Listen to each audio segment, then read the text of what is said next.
Alaska in the summertime is one of the most beautiful places on the planet. We live through a long, dark, cold winter to get to gorgeous, long, sunny days like this. Beautiful time to take the dog for a walk, to go camping, hiking, fishing, bike riding.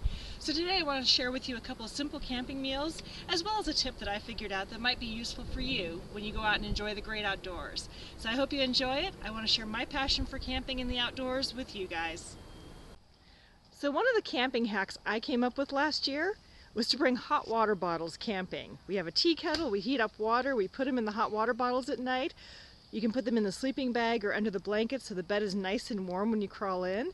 And I really like these hot water bottles that have these sweaters on the outside because they really keep the water warm for several hours. So in the middle of the night, if you wake up freezing, you can cuddle up next to the hot water bottle, and it has been a delightful addition to our camping trips. Hope that helps because I never thought about it until last year. So we're out camping for Memorial Day weekend, our first camping trip of the year, and I wanted to share with you some camping tips for food. So one of the things that I like to do is to make burritos. Burritos are really simple. The big tip is to make sure you have plenty of aluminum foil so you can put a few layers around it, so you can put it on the fire without having it get burnt, but still having it nice and warm in the middle. The nice thing about burritos is you can accommodate all sorts of different people. This one for me is going to be chicken rice pesto with a little bit of spinach and some feta cheese. You can make them vegetarian. I know pizza sauce or pesto with vegetables is really tasty. The kids love to do it with some pizza sauce and some pepperoni and cheese to make pizza burritos. You can do it with gluten-free tortillas if you have gluten-free people in your party. There's ways to make them vegan. So burritos are a really great camping staple. The plus side is you can bring ingredients and assemble it here at the table when you're camping, or you can assemble them at home and either freeze them or put them in the refrigerator to cook while you're out camping. The other thing is they make a great after-school snack. You can have them made up ready for the kids after school, or if it's too hot inside and you really don't want to cook inside, you can have these ready and you can throw them out on the grill during the summer when it's hot. I finished assembling it. I folded up my burrito. The big thing is to make sure they're not too thick because then it's hard to get the stuff inside warm.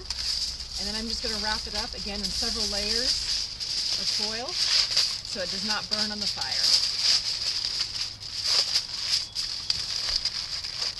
And then you can put it right on top of the campfire grate.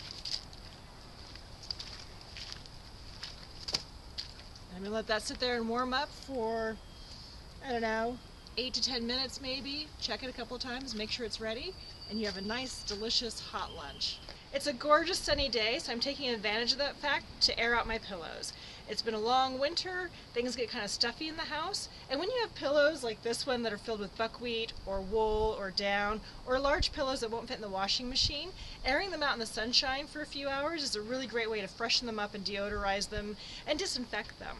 And now we're past the really high pollen counts, so this is a good time of year, if it's a sunny day, to throw your pillows out someplace where you can air them out. One thing that works great for camping food is these pie irons. These are cast iron. We've tried some inexpensive ones and we finally switched to these Palmer cast iron pie irons because they're much better quality. And they work great to make hot sandwiches. You can use tortillas and do pizzas or burritos in them. You can do hot ham and cheese sandwiches. They work great for camping, but we've also been known to do them over the fire pit at home or over the grill at home when we want a hot sandwich and it's too hot inside to cook. And here we have a hot grilled ham and cheese sandwich and an almond butter and jam sandwich. Nice and crispy and toasted in the pie iron.